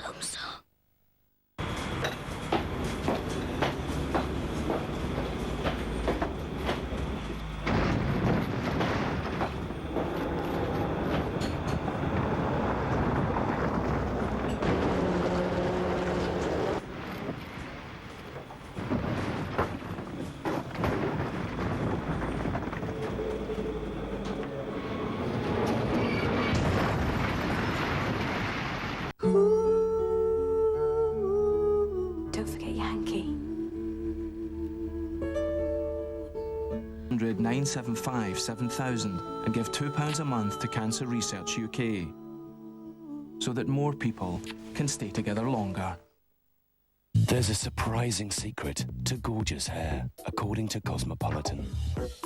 This shampoo fights dryness and split ends, promises hair that is shiny and soft to the touch, and is to die for. You won't believe what shampoo this is. Head & Shoulders, the dandruff shampoo. 7 variants, each one makes your hair gorgeous. A surprising secret discovered by Cosmopolitan. Head & Shoulders, you won't believe it's a dandruff shampoo.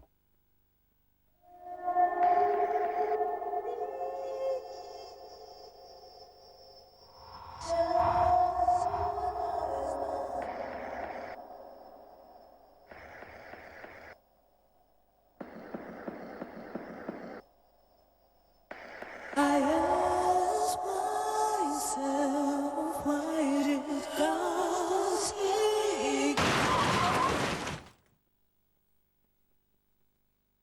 Norwich Union Direct. I've got a 3-bedroom semi and I want you to quote me happy. Yes, yes. You have quoted me happy. Wasp. Gone now. Let Norwich Union Direct Home Insurance put a smile on your face. Call 0800 828 829 and let us quote you happy. This Christmas at Homebase, we have a stunning range of indoor and outdoor lighting ideas, all at least 20% off. These twinkling effect lights are down to $9.95. These 8-function icicle lights are down to $18.99. And these multicolour chasing rope lights are now $19.99. There's at least 20% off all Christmas lights at Homebase.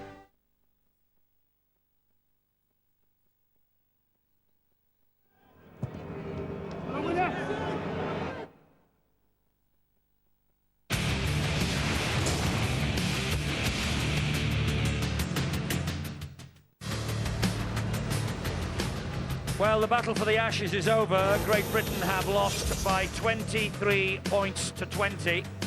The Think Road Safety Test, the second test here at Hull, so near and yet so far again for Great Britain. Full house here though, and needless to say, the magician from Australia, the little number 7, Brett Kimmorley, has won the Man of the Match award. He's talking to Chris Warren.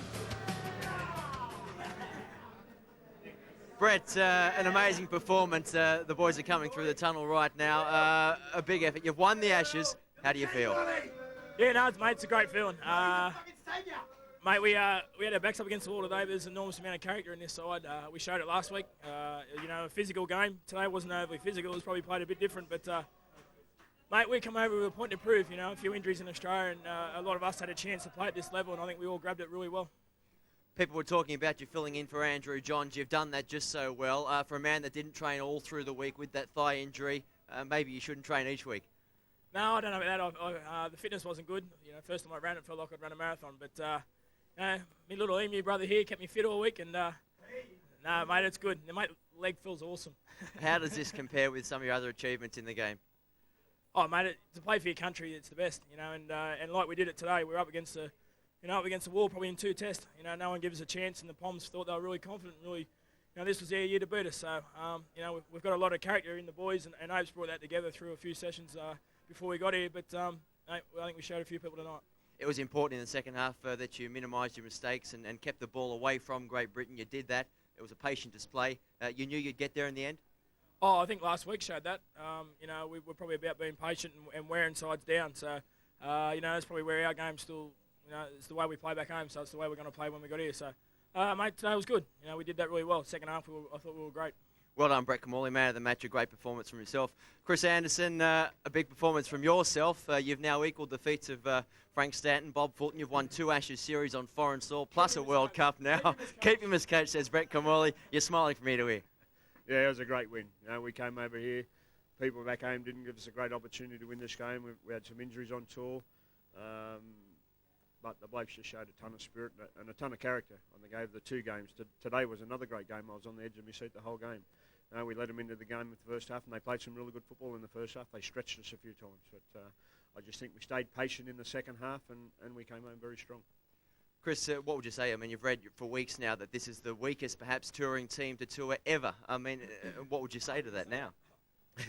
Mate, I think they underestimate the character of the blokes we got over here. You know, they hung together really well. We just created a really good team environment, and these blokes, they just gave their all. Some of the blokes out there tonight just did some tremendous stuff, and I couldn't be more proud of them. Well done, Chris. Thanks a lot. Thanks, fellas. Well done to Chris Anderson. He is a magnificent coach, and now David Waite has the job of lifting the British for the third test at Huddersfield next week. It is a disconsolate, quiet place, that British dressing room just now. And the stadium is emptied behind me, as you can see. That is now a pretty desolate place as well, and the disappointment felt all around this ground, and particularly here in the studio. Sean McRae has joined us. He's come up from the sideline, and Steve-O is as disappointed as anybody. I'm just a little bit lost for words, Sean, because the chance was there. From the start of this series, the opportunity was there. It was it. I'll throw 2 words in: patience and composure. If you ever want examples of it, look at Australia play that second half. They were down at half time. They had to regroup. They had to formulate a game plan to combat what Great Britain had thrown at them. Great Britain wasn't a case of coming out and going through the motions again. You've got to work hard in this business. And I thought, even though the effort was there and they did work hard, I just felt they went away from what they did so well in the first half. Having said that, was it Australia's defence and Australia's change of tactics that forced them to go away from it? You know, in this business, you've got to have plan A, plan B, plan C sometimes. And Chris Anderson is a wonderful coach. Well, they're both experienced coaches, but I think Chris hit the nail on the head there when he said a lot of people, and I'm probably as guilty, underestimated some of those players. You know, the performances out there tonight were absolutely fantastic, and I don't think we've ever underestimated the Great Britain players. What we've seen again is another example. You know, I'll use the words again. Patience and composure are easy words to say. They're easy words to spell. But you try and get into a team environment, and that's the toughest job with a coach. Chris Anderson's got it in there, and they've done real well. Well, I know that the debate will rage about this test series from tonight until the next time that we play Australia, and that will be in the tri-series for the next 3 years. That's after next week, of course, in the third test. But the Ashes have gone. Steve-O, I know you're disappointed, but people will say we had a British referee last week who sent a British player off after 12 seconds. Tonight we have had an Australian referee. Maybe we're clutching at straws, I don't know. 8-2 the penalty count against Great Britain, and the Australians did not concede a penalty for an hour in a test match. Yeah, it's very, very hard to understand it. I'm disappointed. Eddie's obviously disappointed, but there's a lot of players in that Great Britain dressing room that will be absolutely devastated because they know they had the opportunity to do that. This is the mistake from Farrell, and you could see with the body language, he put his head down and he said, "Oh, I've made a mistake," when really he should have been just saying, "Okay, that sounded a little bit of a blip, but this fella Kamali, well, it's just superb." I mean, this is a man that's not 100% fit, and then he pops up with a one-pointer. How on earth we did not even set up on any occasion on those last 10 minutes when we still could have won this game, and we just did not play correct rugby league football. It doesn't have to be by 10 points. Just 1 point is sufficient. We were locked together in a draw.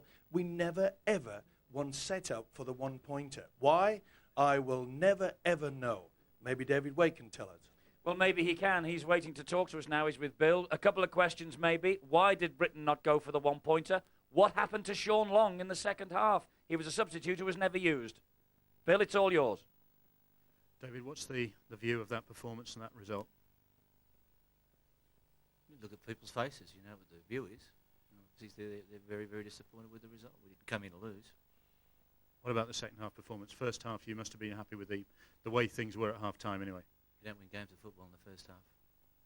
And we only had the ball 13 times in the first half and 14 in the second. So we've had the ball for about 12 or 13 minutes in the game. Very difficult to beat that process. We need to punctuate the process that they do. And they punctuated us a little more than we punctuated them. It was a very difficult game for us with a limited amount of time with the football. And I think it was an hour you went without a penalty. I mean, you just couldn't get your hands on the ball, could you? No. And yet, there was the opportunity maybe to go for 1 point as the game was drawing to a close. Do you think the chance was there? 10 minutes to go 1 point in front, I think, is a bit early. We had enough confidence with once we got field position, we threatened them. Nearly every time we had good field position with the football and attack. We had enough confidence to believe in that. and Brian Carney all but took it. And it is a game of centimetres, and that's all it was in it. Thanks very much, David. It's a pleasure, Bill. Well, he's disappointed, obviously, and a lot of the things he hasn't said maybe speak volumes. There was no word there about the Sean Long business. We named 4 substitutes, Steve-O, and we seem to play with 3. It's a bit disappointing to think that perhaps we could have thrown on a player that could run from dummy half. You know, both sides were getting very, very tired. But the one thing we've got to remember about this side is that so many years we've been saying that the Australians could send over one side, 2 side, maybe 3 sides. Well, as far as the media is concerned in Australia, this is their 3rd side. We've always been saying that they've got so much talent, and they've proved it. Sadly, they've won the Ashes. Yes, they have. We're all obviously desperately disappointed that Great Britain come up empty yet again. But it is worth remembering that only a year last July, the majority of that team that played tonight for Great Britain went to Australia for the one-off test and were thrashed 64-10. They have improved and improved. They've lost the first test by 4 points, the second here by 3. There is plenty to build on. I just wonder next week now, Sean, looking ahead to next Saturday, the England A boys are watching this in their hotel in Lancashire at the moment. I wonder whether some of them can get ready for a bit of experimental Great Britain lineup next week. Well, it's not a bad suggestion. I think there's some players there that perhaps might be considered to have maybe played in their last Test series, and you know, now that the series is lost, it's 2-0. Perhaps David will call a couple of England A players up and give them some exposure. I don't think that's a bad idea. If he puts them on the field. Well, you know, look, how many times have I sung the praise of Sean Long? On a field like this, where it's slippery and people are struggling to get their footing,